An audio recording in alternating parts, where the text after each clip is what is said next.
Hello everyone, I'm Shannon Slatton. Here's a look at a few stories making news today. I'm Sonia Goins. The Archdiocese of St. Paul and Minneapolis is giving the go-ahead for Catholic students to return to the classroom in the fall. Now, staff and teachers here at St. Raphael Catholic School in Crystal are busy preparing. Principal Paul Dahl, what are you guys doing to get ready? We've had a team preparing since early May, really, to have students back in our building. And the Archdiocese does live webinars weekly, and we have a task force that says, how do we get our children back in school? And I think you might know that the American Academy of Pediatrics, balancing all the factors, all the data points, it's a hard judgment to make. Should we have kids back at school? And they've come out very strongly and said it's going to be better for children and families to do all the efforts you can possibly do to get children back here in the building and have the learning take place person to person. So we want to do this safely. Children don't usually pass it on to other children or adults. That's one of the things that the science is showing us right now. But we also want to be very wise about social distancing especially, and we're going to sanitize the building. We're going to be wise about how we take students in every morning. We also, though, have to be flexible and adaptable as the year goes on. So we have a standing team of teachers that will pay attention to the logistics of how do we stay safe given the COVID pandemic, and then also another committee of teachers of any distance learning options. If a child still wants to stay home, and we're trying to figure out to have a hybrid or a blended learning experience. Okay, now are you guys doing anything to like separate the students in the class? Will they have to wear a mask or anything? Yes, so we're going to do social distancing in the classroom, and then one of the challenges is in passing times. That's what we're thinking thoughtfully about. So we have to adjust the schedule so that not two sets of classes are passing at the same time.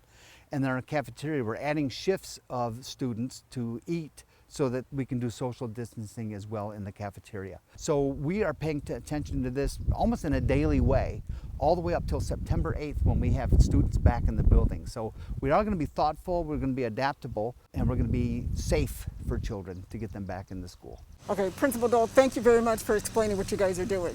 Yes, you're very welcome. Okay.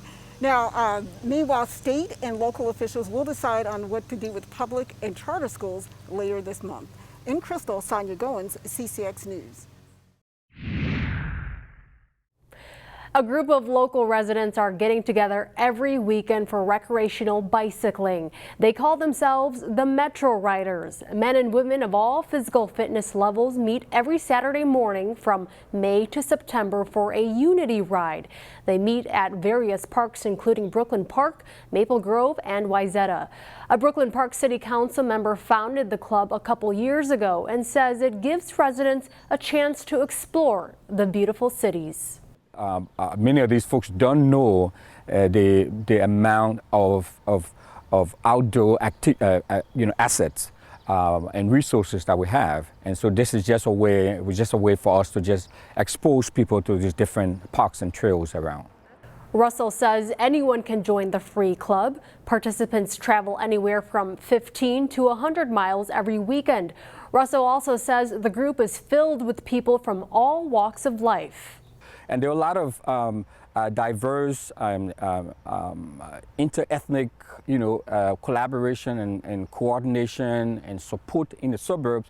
But I don't think a lot of folks, know about it or get to hear about it. You see that, we've been making a lot of strides around diversity and inclusion and equity and all of that.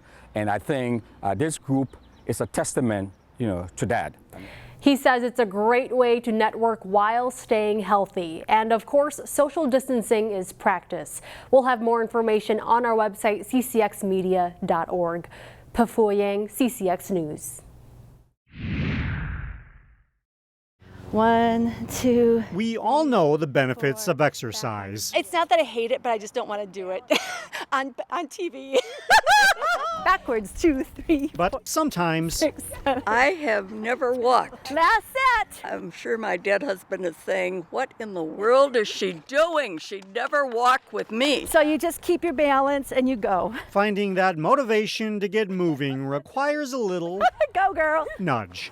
When I found the circuits, about a month ago. I was like, ooh, all right, let's do it. Oh, this is the shoulder raises. Back in May, She's doing it right. signs popped up along this Golden Valley street There we go. that encouraged people to get in a workout as they walked around the neighborhood. Go, Catherine. And then a funny thing happened. This one's the forward lunges. People actually started exercising. One. So we have our regulars that come up. Judy Rachi is the mastermind behind the circuits along Cherokee Place. You know, I invited them all to attend. The longtime resident wanted to do something to lift people's spirits during the pandemic. You know, I think that's something in my genes. I've been a teacher for 30 years. And, you know, the gratification that you can make by helping people happier. 2. Since Judy put up the signs, Then March 8. people of all ages come by nearly every day Oh, toe lift. Okay. to do the various workouts listed on the lawns of people's homes. So I think you go like this. The good news for Catherine Mommer and the other ladies in this group When it first started, it said first month free. is that this workout program doesn't come with many overhead costs. That's what I'm saying. You don't have to pay for a subscription or a club membership. All right. No, membership in this exclusive club 1, only requires that you set your inhibitions aside 5. and get comfortable with the idea of jumping around in the middle of a street. Catherine, you are awesome. We got to do a fist bump. Oh, Woohoo! Those inhibitions are, you know, lightened by exercise. The plan is to have the signs up through the end of the fall, so if you want to come out and try out some circuits, Judy says come on down to the corner of Cherokee Place and Normandy Place. Reporting in Golden Valley, Delane Cleveland, CCX News.